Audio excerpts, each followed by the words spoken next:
मैं सुजान ITI से section 2 electrician department session 20-22 का इंचार्ज हूँ, सेक्शन इंचार्ज।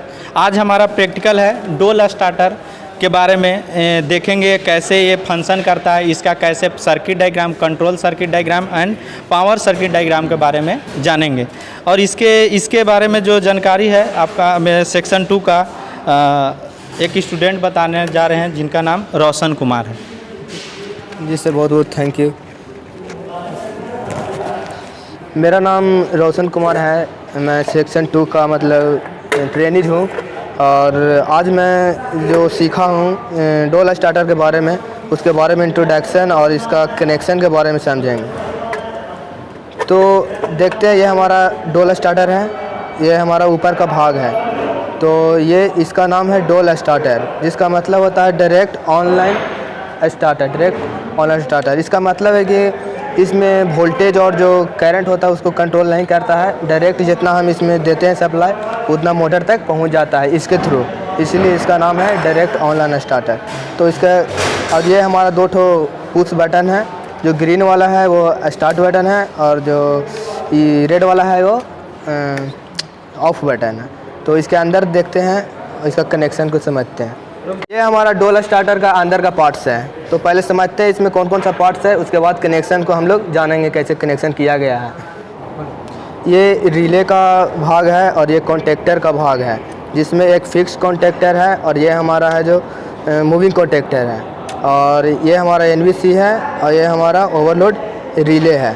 और ये हमारा 3 सप्लाई है, इनपुट सप्लाई, और यहाँ पे 3 आउटपुट सप्लाई है। ये RYB हम लोग इनपुट देते हैं और यहाँ से RYB आउटपुट में रूप में मोटर में चला जाता है। और ये हमारा ओवरलोड रिले है जो करंट को सेट करते हैं इसको। इसमें भी इसका मतलब होता है कि मोटर पे देखना होता है कितना अधिक करंट का वो है, और उससे 25% बढ़ाकर इसको हम लोग सेट करते हैं। और इसका कनेक्शन को समझते हैं। ये स्टार्ट बटन है जो ऊपर से हम लोग देख चुके थे, जो ग्रीन का था। तो ये होता है NO, नॉर्मली ओपन इसको बोलते हैं, नॉर्मली ओपन ही रहता है। और ये हमारा ऑफ बटन है NC, नॉर्मली क्लोज, जो हमेशा क्लोज रहता है।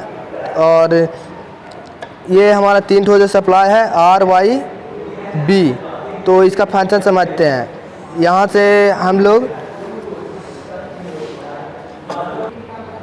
यहाँ पे डोल स्टार्ट का सर्किट डायग्राम दिया गया है, इसी के अनुसार हम लोग यहाँ कनेक्शन करेंगे, जो कि किया हुआ है। तो इसी को हम लोग समझेंगे कैसे किया हुआ है।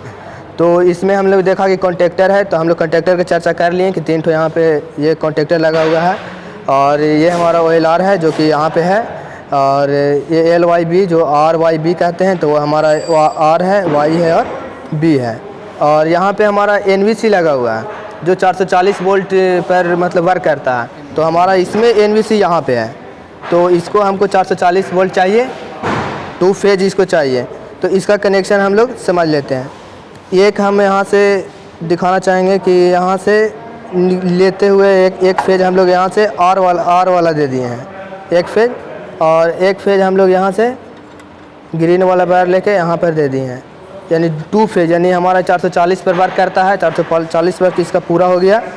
और इसके बाद हम लोग देखते हैं ये 3 जो हम लोग RYB दिए थे, वो तो समझ में आ गया कि RYB हम लोग यहाँ से ले लिए मोटर में। अब यहाँ पे समझ में नहीं आ रहा, एक और यहाँ पे दिया हुआ है, ठीक है। तो ये हमारा ऑक्सिलरी कॉन्टेक्टर है, ऑक्सिलरी है।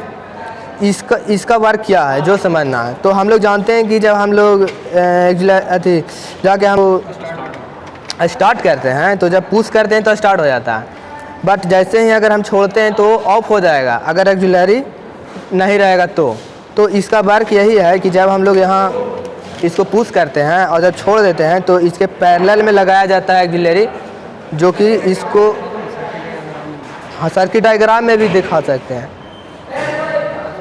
यहाँ पे ऑक्सिलरी लगा हुआ है, जो दिखाता है कि जब यहाँ से हम लोग जो NC है यानी स्टॉप बटन है, और ये जो स्टार्ट बटन जब पुश करते हैं तो यहाँ से होते हुए डायरेक्ट यहाँ से आकर हमको एनवीसी को देता है सप्लाई। ताकि इसको तुम छोड़ देते हैं तो ये वापस आ जाता है स्टार्ट बटन, और जो ये है पैरेलल में लगाया जाता है। तो हम लोग इसको पैरेलल में एक्सिलरी को लगा दिए हैं। और तो एनवीसी जो डबल सप्लाई दे दिए तो यह इलेक्ट्रोमैग्नेट की तरह वर्क करता है। तो इसमें जो एक मूविंग है वो मूव करता है। हाँ, यहाँ पे तो जो यहाँ से जो इससे जो हम लोग सप्लाई दिए हैं वो नीचे से जब ये वर्क करता है, सप्लाई देते हैं तो यहाँ से चिपका लेता है। तो यहाँ से मोटर में चला जाता है। इसमें आयरन पीस होता है जो कि इलेक्ट्रोमैग्नेट जब क्षेत्र उत्पन्न करता है तो इसे चिपका लेता है और कंटिन्यूटी बना लेता है मोटर में, यहाँ से डायरेक्ट चला जाता है। इस प्रकार मतलब डोल स्टार्टर हमारा कनेक्शन कंप्लीट हो जाता है। ये जानना जरूरी है स्टार्टर का, जो ये डोल स्टार्टर है इसका उपयोग हम लोग कहाँ पे करते हैं। तो किसी भी मोटर को चलाने के लिए जो करते हैं तो पहला तो इसका सेफ्टी है, इस सेफ्टी के रूप में चलाते हैं। और इसमें हम लोग जानते हैं कि स्टार्टिंग करंट किसी भी मोटर में हाई होता है तो उसको कंट्रोल करता है और सेफ्टी प्रदान करता है। आपका हाँ, डोल स्टार्टर का हम लोग मुख्यतः उपयोग 5 HP के रेंज तक में करते हैं।